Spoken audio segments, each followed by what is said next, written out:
అంటే మీరు ఎప్పుడన్నా నాగకన్య కాబట్టి సో ఈ జనరేషన్ లో ఇప్పుడు ప్రజెంట్ ఉన్న సిచ్యువేషన్ లో ఆ పాములు మీకు కనిపించడం గానీ? నాకైతే పాములు కనిపిస్తాయని నేను చెప్పాను. నాకైతే దైవ సర్పాలు అనేవి ఎవరికి కనిపించవండి. దైవ సర్పాలని నేను చూసాను, నార్మల్ సర్పాలని నేను చూసాను. నార్మల్ సర్పాల దగ్గరికి వెళ్ళినప్పుడు నాకు భయం అనిపించలేదు. ఆ పాములను చూసినప్పుడు నాకేం భయం అనిపించలేదు. భయం అవుతుంటుందా మీకు? నాకు అసలు భయం అనిపించదు. నార్మల్ పాములను చూస్తూ ఉంటారు? ఏం లేదండి, అసలు భయపడదు. నాకైతే భయం లేదు. ఎక్కడ కనిపిస్తుంటాయి మీకు ఎక్కువ దైవ పాములు అంటే? దైవ పాములు అంటే నాకు కనిపిస్తూనే ఉంటాయి. అంటే ఏ ప్రదేశాలు ఎక్కువ ఉంటాయి అంటారు? ఏ ప్రదేశాలు కాదండి, మనం చూడాలనుకుంటే అవి మా టెంపుల్ చేస్తారు.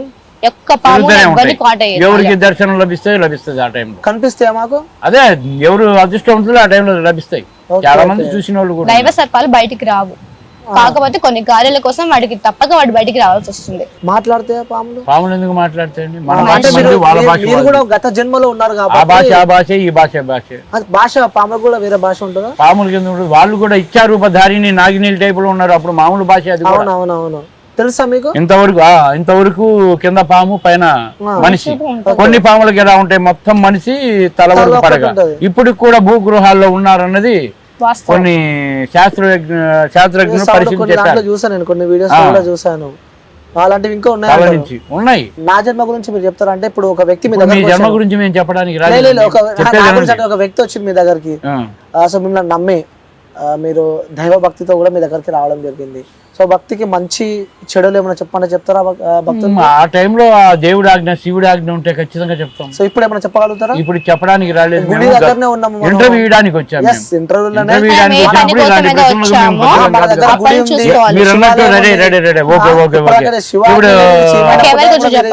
కరెక్టే, ఎనీ టైం ఉండదు చెప్పడం.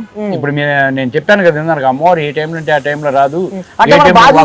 మధ్యలో ఎప్పుడు పడితే అప్పుడు అమ్మవార్లు వచ్చిన అమ్మవారు ఏ టైం పడితే అమ్మవారు రావడానికి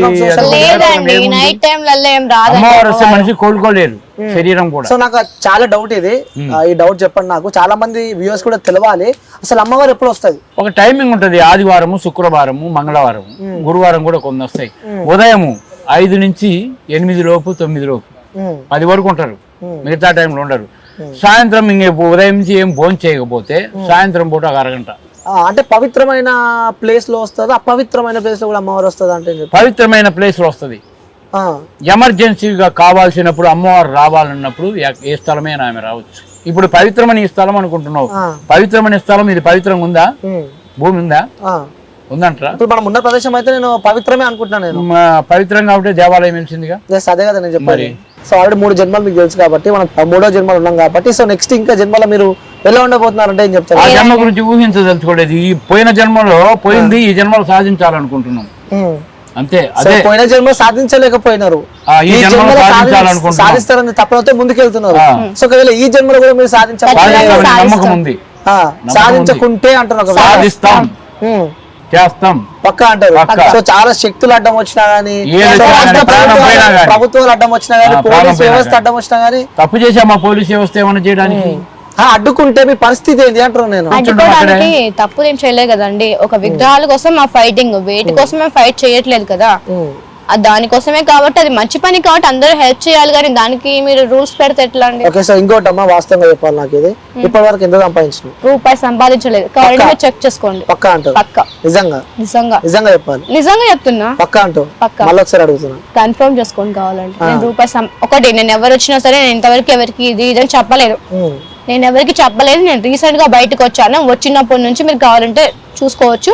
నేను గుళ్ళలోనే ఎక్కువ ఉన్నాను, కానీ ఇంట్లో లేను ఎక్కువ.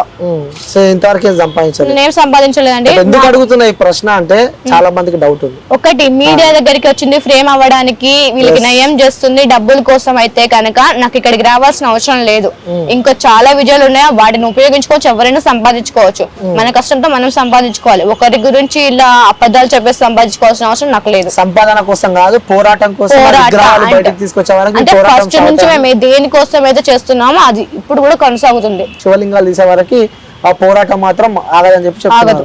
ఓకే, సో మీకు ఏమైనా సిమ్టమ్స్ వస్తుంటాయి అన్నప్పుడు ఆ జన్మకి సంబంధించినవి వస్తుంటది. ఎక్కువ పద్మనాభ స్వామి టెంపుల్ తెరవాలని సూచిస్తుంటారు. అంటే కొంచెం సిమ్టమ్స్ వస్తుంటాయి, లైక్ నాగమ్మ పైకి రావడం కానీ, నాగంపం కానీ, అలాంటివి ఎప్పుడైనా సందర్భాలు? నాకేం రాదు. అమ్మవారు నాకైతే పూనదు. ఓకే, జ్ఞానంతో తెలుస్తుంటాయి అంతవరకే, అది మైండ్ తెలుస్తూ ఉంటుంది. ఓకే, రైట్ అమ్మా, థ్యాంక్ యూ. సో మీరు ఏదైతే పోరాటం చేస్తున్నారో అక్కడ శివలింగాల ఇంకొకటి మమ్మీ నెంబర్ స్క్రోల్ చేయండి. ఎవరైతే బ్యాడ్ కామెంట్స్ చేస్తున్నారో వాళ్ళందరికీ నేను ఒకటే చెప్తున్నా, వచ్చి నిజం తెలుసుకోకుండా ధైర్యంగా మాట్లాడదు. చెప్తున్నావు, నెంబర్ పోస్ట్ నిజంగా చేస్తాను నేను. నిజంగా చేసుకోండి. నేను ఆల్రెడీ కొన్ని ఇంటర్వ్యూలో నెంబర్ రివీల్ చేశాను, బట్ అయినా సరే కామెంట్ చేస్తున్నారు. ఒకటి నేను వాళ్ళకి ఏం చెప్పాలనుకున్నా, మీరు కామెంట్ చేసేదేదో, మీరు టైప్ చేసే ఆ టైం ఏదైతే ఉందో ఆ టైం కి ఫోన్ చేసి మీకు డౌట్ క్లారిఫై చేసుకోండి. డైరెక్ట్ ఫోన్ చేసి వచ్చి కలిసి తట్టుకుంటారా వచ్చే కాల్స్? కొన్ని కోట్ల మంది viewers తట్టుకుంటారా మీరు? ఒకటి నిజం తెలుసుకోకుండా ఎవరు మాట్లాడద్దు. నిజం ఉంటే ఎప్పటికైనా నిజం బయటకు వస్తుంది. అబద్ధం అనుకోండి ఎప్పటికైనా సరే బట్ట బయలవుతుంది. ఓకే, సో ధైర్యంగా మీ నెంబర్ పెట్టమని చెప్తున్నారు. So thank you so much అన్న. సో మీ పోరాటం కొనసాగాలని చెప్పి కూడా మనస్ఫూర్తిగా కోరుకుంటున్నా.